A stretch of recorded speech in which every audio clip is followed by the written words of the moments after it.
now we will talk about the invasion, inflammation and intracellular survival. ये जो दूसरा mechanism है, हमें एक्चुअली बात किया कि बैक्टीरिया के 3 मैकेनिज्म होते हैं फिर जिससे के थ्रू वो डिजीज़ कॉज कर सकते हैं. Number 1 toxin production, number 2 invasion followed by inflammation और नंबर 3 मैकेनिज्म होता है इम्यूनोपैथोजेनेसिस, जिसको शायद लेटर डिस्क्राइब किया गया. अब सबसे पहले जो इन्वेजन होती है वो उनके लिए ना बैक्टीरिया को सर्टेन एंजाइम्स भी चाहिए होते हैं, सर्टेन विरुलेंस फैक्टर्स भी चाहिए होते हैं और फिर और भी चीज़ें चाहिए होती है जो हम आगे सब्सिक्वेंटली यहाँ पे देखते रहेंगे. सबसे पहले कुछ ऐसे एंजाइम्स बैक्टीरिया को चाहिए होती है जिसकी वजह से वो एंटर कर सकते हैं और आपके पास स्प्रेड कर सकते हो होस्ट की बॉडी में. तो सबसे पहले बात करते हैं कोलेजनेसिस की और हाइलोनेडेसिस की.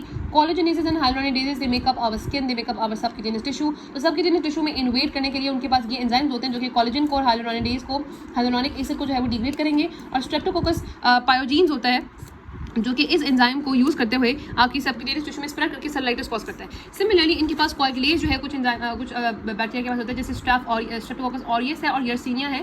तो स्ट्रेप्टोकोकस ऑरियस कोएगुलेज को यूज़ करके आपके पास कहते हैं कि वो फिब्रिन क्लॉट बनाती हैं जो कि फिब्रिनोजन से आपके पास फिब्रिन क्लॉट बनाती हैं. साथ ही साथ जहाँ पे इन्फेक्शन ने कॉज किया होता है उस एरिया को वॉल ऑफ कर देती है ताकि वहाँ पे कोई न्यूट्रोफिल, कोई फेगोसाइट, कोई तरह का होस्ट डिफेंस मैकेनिज्म काम ना कर सके. और साथ साथ वो अपने ऊपर एक थिन फिल्म ऑफ फाइब्रिन यानी कि बना लेती है ताकि उन पर भी कोई अटैक ना कर सके. इस तरह से जो यर्सीनिया पेस्टिस होती है वो भी आपके पास कोएगुलेज रिलीज करती है जो कि आपके पास बुबिनिक प्लेक कॉज कराती है. ठीक है. थर्ड एग्जाम्पल है इम्यूनोग्लोबुलिन प्रोटीज यानी कि जो हमारे आईजीजी और आईजीए हम बना रहे होते हैं बहुत ही क्या कह सकते हैं कि खतरनाक आपके पास बैक्टीरियाज होते हैं जो कि प्रोड्यूस करते हैं कि जो हम एंटीबॉडीज बना रहे हैं अपने प्रोटेक्शन के लिए वो उनको भी डिस्ट्रॉय कर देते हैं. तो जो हमने 3 स्पीशीज पढ़ी थी जो कि हमने कहा था कि ट्रांसडक्शन कलर होती है जिसमें आपके पास स्ट्रेप्टोकोकस निमोनी था, नाइजेरिया स्पीशीज थी और हेमोफिलस इन्फ्लुएंजा स्पीशीज थी. यहाँ पे नाइजेरिया गोनोरोया का जिक्र किया गया है, आई गेस हाँ उसी का जिक्र किया गया है. तो ये तीनों आपके पास होते हैं स्पीशीज होती हैं जो कि जिनके पास होते हैं IgA प्रोटीज. ठीक है. इनमें IgA प्रोटीज होते हैं. तो ये म्यूकोजल सरफेस आपको पता है IgA म्यूकोजल सरफेस पे होती है. तो ये म्यूकोजल सरफेस को जो है वो अटैचमेंट के लिए और भी ज़्यादा बेटर सर्विस बना देते हैं बैक्टीरिया के लिए.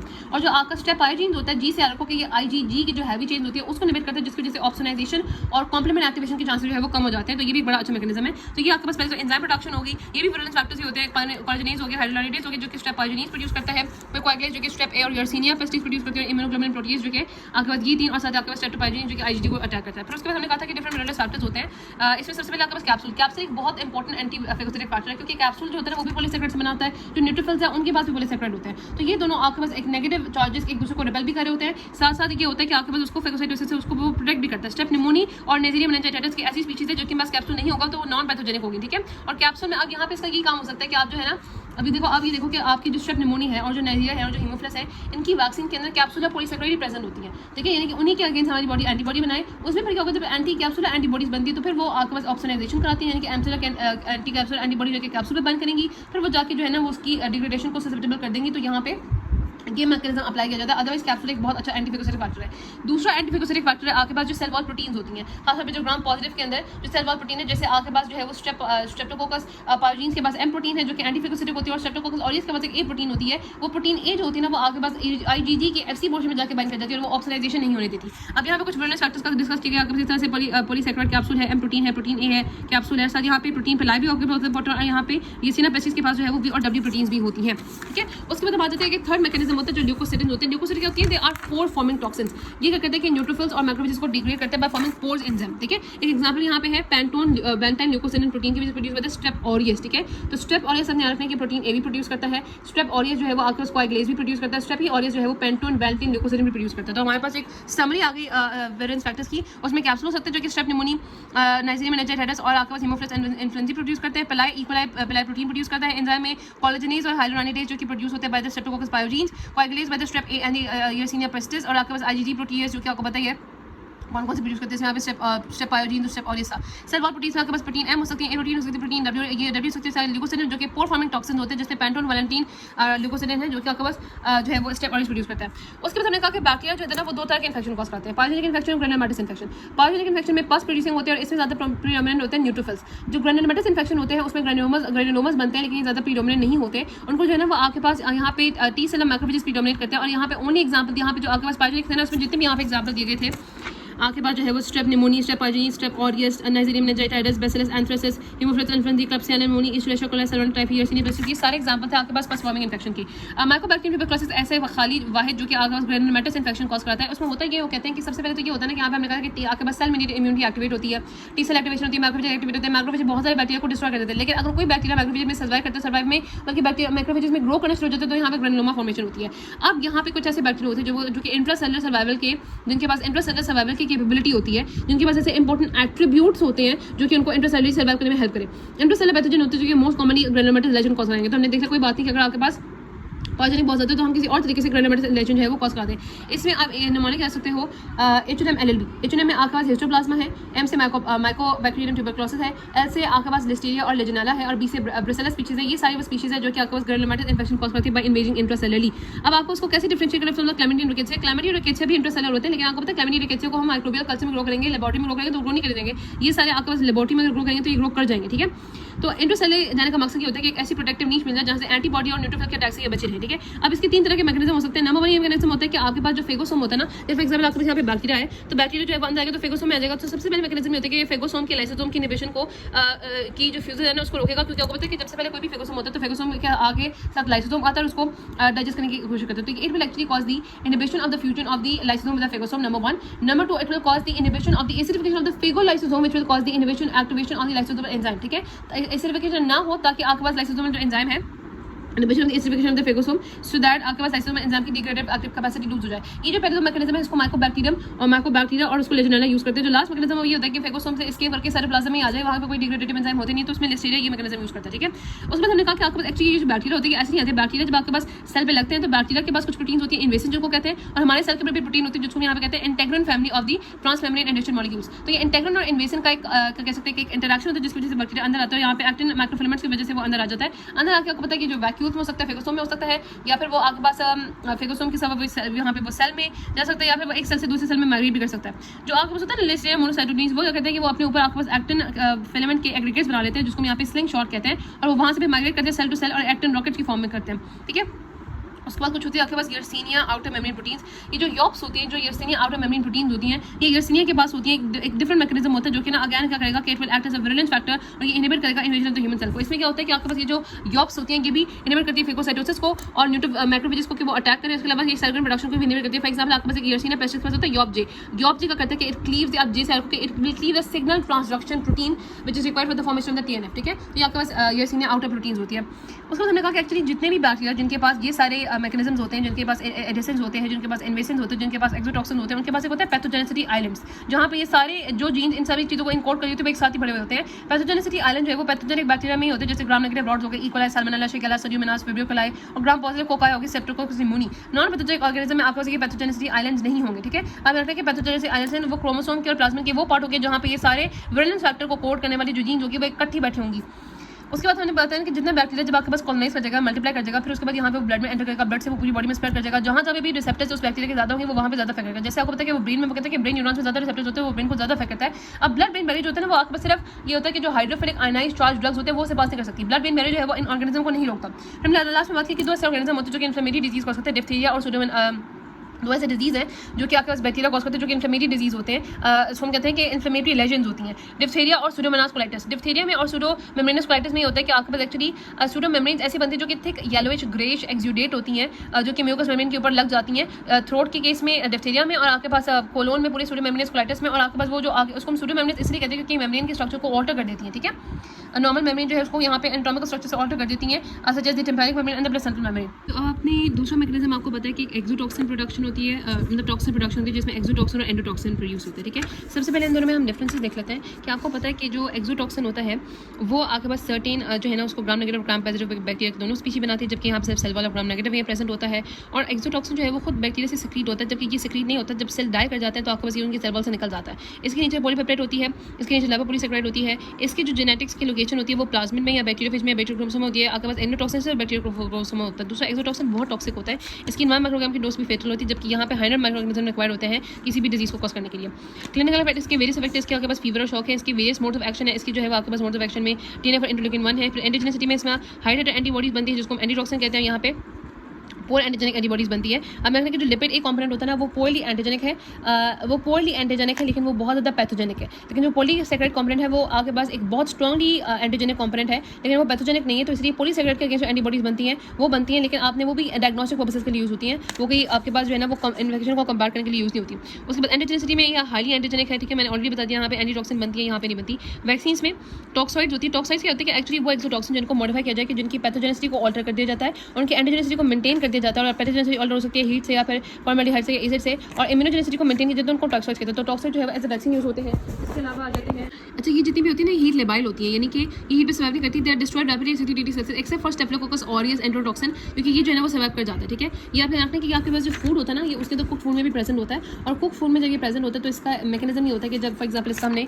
मैकेनिज्म जो है वो आपके पास एक बहुत इंपॉर्टेंट है कि किस कॉज करता है। तो इसमें होता है कि ये आपके पास जो है वो कुक फूड से जाता है जीआईटी में लिम्फोइड सेल को प्रोडक्शन कराता है। लिम्फोइड सेल जो है जब इरिटेट होते हैं तो आपके पास उससे साइटोकाइन प्रोड्यूस होते हैं। साइटोकाइन जो है वो आपके पास एंटरनेट नर्वस सिस्टम को इरिटेट करता है। एंटरनेट नर्वस सिस्टम इरिटेट होता है तो आपके पास इससे सिग्नल्स आते हैं to the nausea and the vomiting centre of the brain, और उसकी वजह से डायरिया वगैरह होता है, ठीक है। तो ये आपके पास सारे सिम्टम्स वगैरह प्रोड्यूस होते हैं। अच्छा उसके बाद हमने बात करनी थी कि आपके पास यहाँ पे जो है वो स्टेबल होता है कि हीट स्टेबल होते हैं 100 डिग्री सेल्सियस पे 1 आवर तक भी सर्वाइव कर सकते हैं। टिपिकल डिजीजेस होती है टेटनस, बोटुलिज्म और डिप्थीरिया, और यहाँ पे होते हैं मेनिंगोकोक्सीमा और सेप्सिस, ठीक है। तो उसका होता चाहिए आपके पास ये जो एक्सोटॉक्सिन होते हैं ना इसमें अंदर के different bacteria different endotoxin different disease, लेकिन यहाँ पे क्या होता है कि हर आपके पास ग्राम नेगेटिव बैक्टीरिया में आपके पास जो एंडोटॉक्सिन होता है वो सेम होता है। तो यहाँ पे जो स्पेक्ट्रम होता है ना सिम्टम्स का वो यहाँ पे मतलब यहाँ पे सेम जो है वो क्या नाम है सिम्टम्स प्रोड्यूस होते हैं। फिर हमने ये भी बता दिया कि आपके पास यहाँ पे लिविंग बैक्टीरिया को सिक्रेट होते हैं, जबकि यहाँ पे जब बैक्टीरिया डाई कर जाते हैं तब यहाँ पे रिलीज होता है, ठीक है। अब एक्सोटॉक्सिन की बात करें तो हमने बता दिया कि एक्सोटॉक्सिन जो होते हैं सिक्रेटेड बाय द बैक्टीरिया, दूसरे यहाँ पे ये पॉलीपेप्टाइड होते हैं, और ये हमने कहा था कि इनके जो जीन होती है वो प्लाज्मिन में होते हैं, लाइसोजेनिक बैक्टीरिया में होते हैं। इसके example diphtheria toxin, cholera toxin, botulism वगैरह टॉक्सिन होते हैं। साथ हमने यहाँ पे बताया था कि आपके पास ये जो एक्सोटॉक्सिन होते हैं ना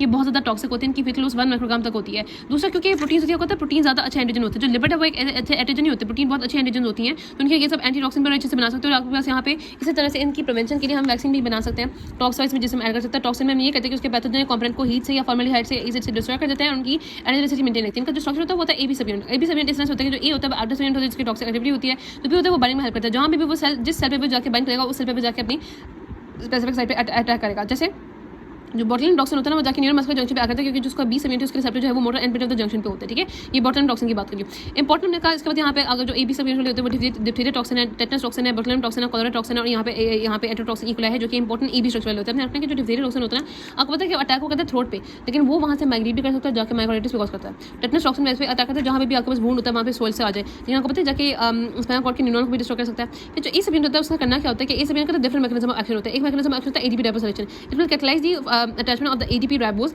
from NAD from the nicotinamide adenine dinucleotide ADP ribosylation करता है, और एडीपी राइबोसिलेशन जो है वो करके या तो प्रोटीन एक्टिवेट हो जाती है, इनएक्टिवेट हो जाती है, हाइपर एक्टिवेट हो जाती है। फॉर एग्जांपल जो डिप्थीरिया टॉक्सिन होता है जो सुडोमोनास एक्सोटॉक्सिन ए होता है वो इलॉन्गेशन फैक्टर 2 की जब आपके पास करता है राइबोसिलेशन तो इनएक्टिव हो जाता है, ट्रांसलोकेशन कॉम्प्लेक्स फ्रीज हो जाता है, और यहाँ पे प्रोटीन सिंथेसिस का जो है ना इनहिबिट हो जाती है। और the other hand cholera toxin जो इक्वल होता है वो एडीपी राइबोसिलेशन का जीएस प्रोटीन की, जब जीएस प्रोटीन एडीपी राइबोसिलेशन होती है तो वो एक्टिव हो जाती है, बहुत ज़्यादा एड्रेनल साइक्लिक एक्टिविटी होती है, बहुत ज़्यादा साइक्लिक एमी बन जाता है, और यहाँ पे आपके पास वाटरी डायरिया होता है। On the other hand producing एक टॉक्सिन होता है, इसका ये मैकेनिज्म है कि ना आपके पास एडीपी राइबोसिलेशन होती है जीन इनहिबिटर की, जब जीन इनहिबिटर की एडीपी राइबोसिलेशन होती है तो आपके पास और भी बहुत ज़्यादा एड्रेनल साइक्लिक बनता है, और आपके पास साइक्लिक में ज़्यादा होता है, वूपिंग आपके सिम्टम प्रोड्यूस होते हैं। फिर हमने कहा कि जो एक्सोटॉक्सिन होता है इनका डिफरेंट सिक्रीशन सिस्टम होता है। सिक्रीशन सिस्टम से या तो आपके पास एक्स्ट्रासेलुलर स्पेस में या फिर डायरेक्टली मेम्ब्रेन सेल में आपके पास एक्सोटॉक्सिन को रिलीज करते हैं।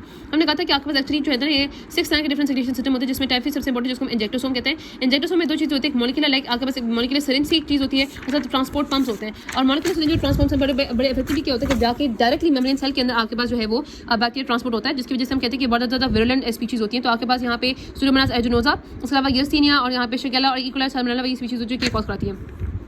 हम देख लेते हैं कुछ इंपॉर्टेंट मैकेनिज्म ऑफ एक्शन। तो जो इंपॉर्टेंट मैकेनिज्म ऑफ एक्शन में यहाँ पे एडीपी राइबोसिलेशन है। एडीपी राइबोसिलेशन में डिप्थीरिया टॉक्सिन हमने पढ़ा ना, डिप्थीरिया टॉक्सिन, सुडोमोनास एक्सोटॉक्सिन ए, कॉलरा टॉक्सिन, इकोलाई टॉक्सिन, और हम याद रखो कि आपके पास यहाँ पे प्रोड्यूसर टॉक्सिन सारे एडीपी राइबोसिलेशन करते हैं। सुपर एंटीजन सेट से रखो स्टेफिलोकोकल एंटरोटॉक्सिन ऑरियस वाला जो होता है, इसका एथ्रोजेनिक टॉक्सिन टॉक्सिन सुपर एंटीजन के तौर पर करते हैं। प्रोटीज में आपके पास टेटनस टॉक्सिन, बोटुलिज्म टॉक्सिन आका होता है, lethal factor of anthrax toxin और स्कैल्डेड स्किन टॉक्सिन होता है, ठीक है। Lethal factor of anthrax toxin अब देखना कि जो lethal factor of anthrax toxin है वो प्रोटीज मैकेनिज्म काम करता है, लेकिन जो आपका oedema factor of anthrax toxin होता है उसमें हमने कहा था कि वो आपके पास जो है ना वो साइक्लिक एमी को एक्टिवेट करता है, ठीक है। उसके बाद लेसिथिनिनेज में क्लोस्ट्रीडियम परफ्रिंजिस अल्फा टॉक्सिन है। फिर यहाँ पे आ जाएगा जो साइक्लिक एमी को एक्टिवेट करते हैं। साइक्लिक एमी हमने पढ़ चुकी है दो, कॉलरा टॉक्सिन विब्रियो कॉलरा जो कि कॉलरा टॉक्सिन होता है उसमें एडीपी राइबोसिलेशन करता है, ठीक है। इसके अलावा एशराक्लाई भी ऐसे ही होता है। बोटेरा प्रोसेस भी हम पढ़ चुके हैं कि वो जो इनहिबिटर की जो है ना वो जो इनहिबिटी पे अटैक करते हैं, जब वो जो इनहिबिटी पे आ करते हैं तो उसी भी साइक्लिक एमी ज़्यादा होता है। फिर हम लास्ट में देख लेंगे जो बेसिस एंथ्रेक्स का जो आपने रखना है कि जो lethal factor of anthrax toxin है वो प्रोटीज का मैकेनिज्म है, लेकिन आपका ये जो क्या कहते हैं ये जो oedema factor of anthrax toxin है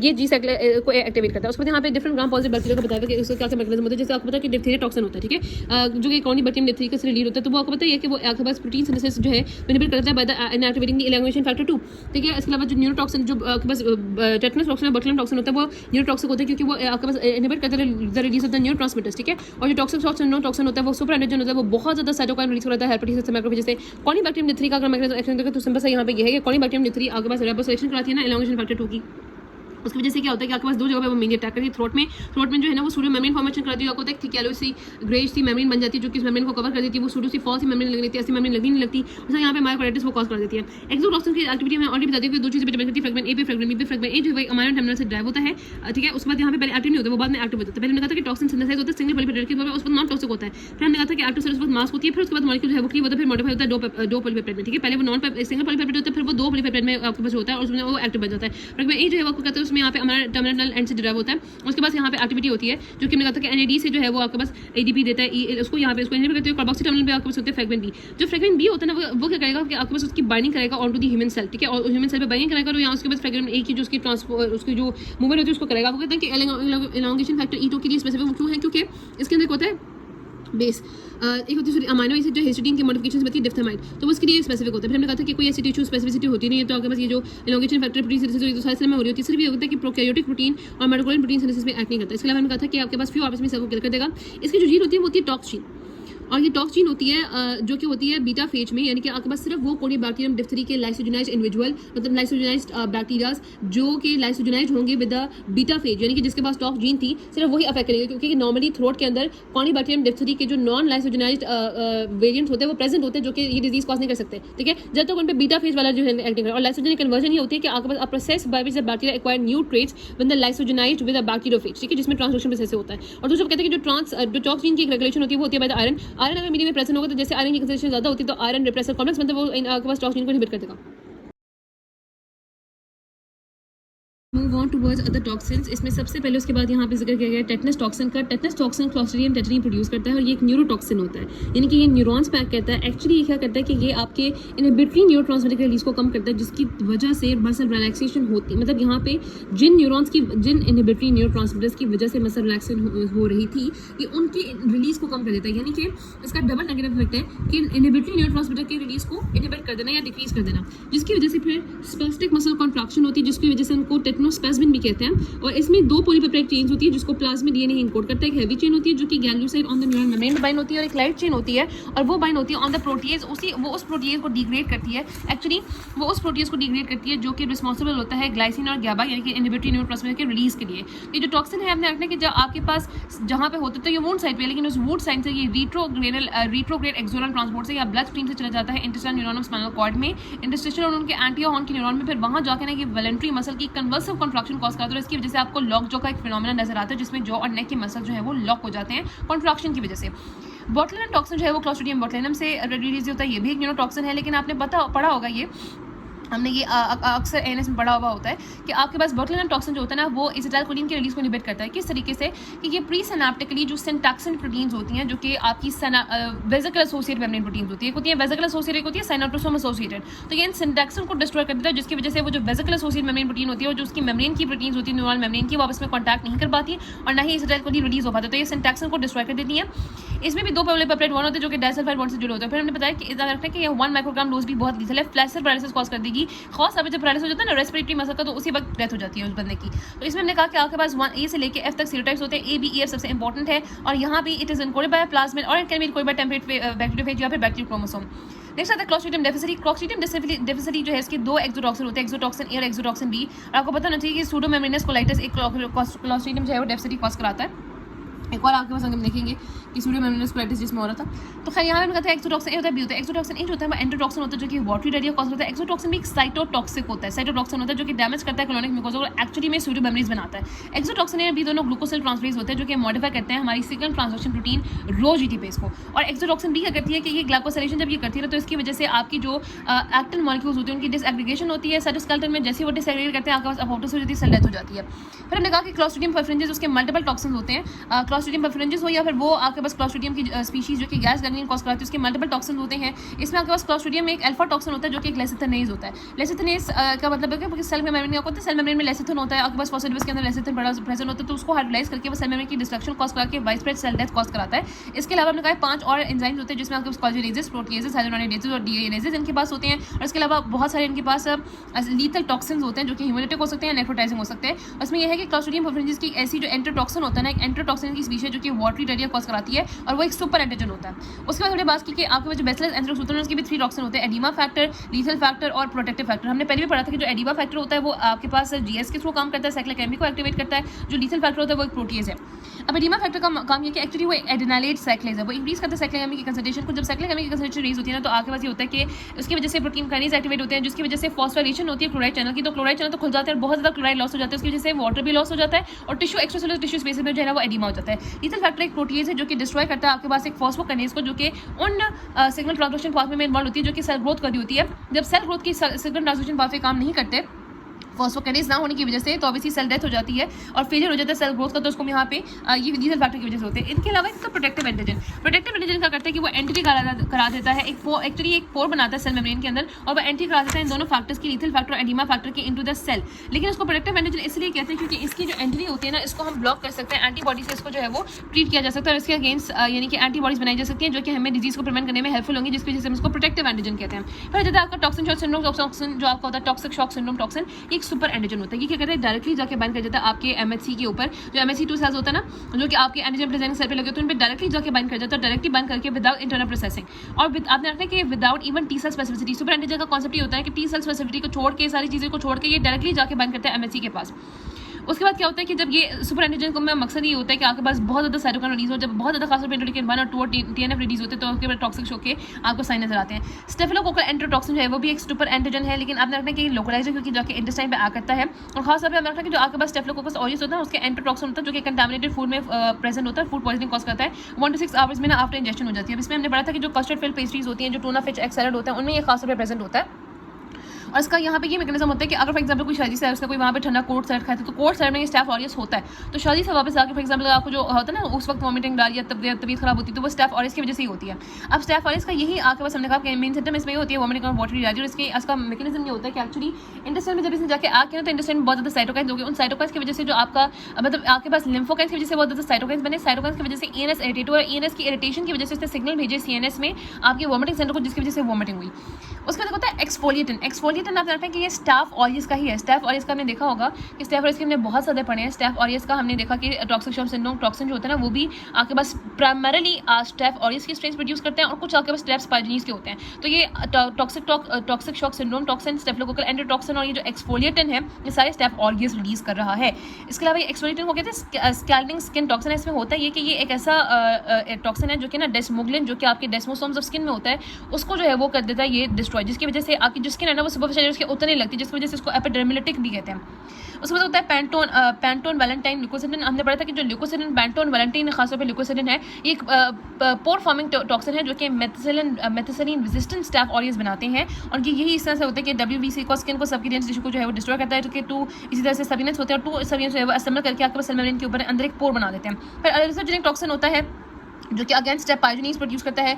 ये स्टेपाइजोनिस प्रोड्यूस करता है, जिसकी वजह से ना एरिथ्रोजेनिक टॉक्सिन, जैसे हमने रखा है कि एरिथ्रोजेनिक है ना, तो स्कारलेट फीवर की रैश की तरह के सिम्टम आने लगते हैं। और ये भी आपने पता होगा, हमने पढ़ा था 3 हमने पढ़े थे जो कि सुपर एंटीजन होते हैं, toxic shock syndrome toxin, enterococcal staphylococcal toxin और फिर आपके पास ये एरिथ्रोजेनिक टॉक्सिन पढ़ा था। अब इसमें भी हमने कहा कि it is cold by the lysogenic bacteria. और अगर वो कहते हैं कि नॉन लाइसोजेनिक बैक्टीरिया होता है तो उसमें फ्रेंगाइटिस भी हो जाती है। फिर एक्सोटॉक्सिन बी है जो कि स्टेपाइजोनिस से रिलीज होता है। स्टेपाइजोनिस का जो एक्सोटॉक्सिन भी होता है वो एक डिफरेंट था। वो वाला जो एक्सोटॉक्सिन भी था वो आपको पता है ना, वो तो आपका ग्लूकोसेल ट्रांसफरेज था। ये तो आपका प्रोटीज होता है जिसकी वजह से नेक्रोटाइजिंग फेशियाइटिस होता है, जिस चीज़ को हम क्या नाम है फ्लैश ईटिंग स्ट्रेप्टोकोकाई भी कहते हैं, क्योंकि नेक्रोटाइजिंग फेशियाइटिस होता है। ये फ्लैश ईटिंग यानी कि स्ट्रेप्टोकोकाई होता है, जिससे फ्लैश जो है वो खास तौर पे डिस्ट्रॉय कर रहा होता है। जैसे ग्राम नेगेटिव बैक्टीरिया में 2 ही इंपॉर्टेंट है आपके पास, इकोलाई विब्रियो कॉलेरा के जो टॉक्सिन होते हैं। इसमें आपको पता है जो सबसे इंपॉर्टेंट होते हैं इकोलाई के एंट्रोटॉक्सिन जो होते हैं, जिसमें हीट लेवल भी होते हैं, हीट स्टेबल होते हैं। हीट लेवल वो होता है ना, वो एक्चुअली क्या कहते हैं कि वो 30 डिग्री सेल्सियस जो आपका 30 65 डिग्री सेल्सियस का जो टेम्परेचर है वो 30 मिनट्स तक सर्वाइव कर सकते हैं, उसके बाद उनकी डेथ हो जाती है। उनका मैकेनिज्म ये होता है कि आपको पता है कि जो एंटीटॉक्सिन इक्वल होता है ना, हमने पहले भी पढ़ा हुआ है कि ये दोनों भी स्टिमुलेट करते हैं आपके एड्रेनालिन साइक्लोसाइक्लिक लेवल को बढ़ाते हैं। रिजल्टिंग जब साइक्लिक एसिड के लेवल बढ़ते हैं तो क्लोराइड आयन की एक्सक्रीशन बढ़ती है, इनहिबिशन ऑफ सोडियम क्लोराइड की एब्जॉर्प्शन होती है और साथ आपके पास सिग्निफिकेंट इसकी वजह से significant fluid electrolytes loss lumen और गट में हो जाता है। अब इसमें भी ए बी टॉक्सिन होता है, जो बी सेवन होता है वो खास तौर पर इसकी स्पेसिफिसिटी को इट कन्फर्स द स्पेसिफिसिटी, जिसकी वजह से एंटीटॉक्सिन पे जाके बाइंड करते हैं। जैसे यहाँ पे मैकेनिज्म दिखा रहे हैं कि एंट्रोसाइट पे जाके वो बाइंड किया बी सेवन को, फिर ए सेवन एक्टिवेट होता है। ए सेवन जो होता है वो आपके पास जाके जीएस को एडीपो रेपोसाइट करता है, जिसकी वजह से वो लॉक हो जाता है ऑन पोजीशन में और वो कंटीन्यूअसली जो है वो साइक्लिक एमबी बनाता रहता है। उसकी वजह से आपके पास cyclic AMP dependent protein kinase activate होते हैं, जो कि फॉस्फोराइलेट कर सकते हैं कुछ ट्रांसपोर्ट सेल मेम्ब्रेन के चैनल को, जिसकी वजह से वाटर लॉस हो जाता है, आयरन भी बहुत ज़्यादा जो है वो ल्यूमेन में लॉस हो जाते हैं। और आपने लगता है कि जो हीट लेबाइल टॉक्सिन हो या हीट आपके स्टेबल टॉक्सिन हो, दोनों को ही प्लाज्मेट जो होता है ना वो काउंट कर होता है। जो हीट स्टेबल होता है ना वो आपके पास जो है उसमें ये होता है, ये नहीं होता कि वो 30 मिनट के बाद डेथ हो जाए, वो सर्वाइव कर जाता है। इसके अलावा वो हीट स्टेबल जो टॉक्सिन होता है वो साइक्लिक जीएमपी के लेवल को बढ़ाता है और साइक्लिक जीएमपी के लेवल को बढ़ा के सोडियम आयन की एब्जॉर्प्शन को कम करके डायरिया कॉज कराता है।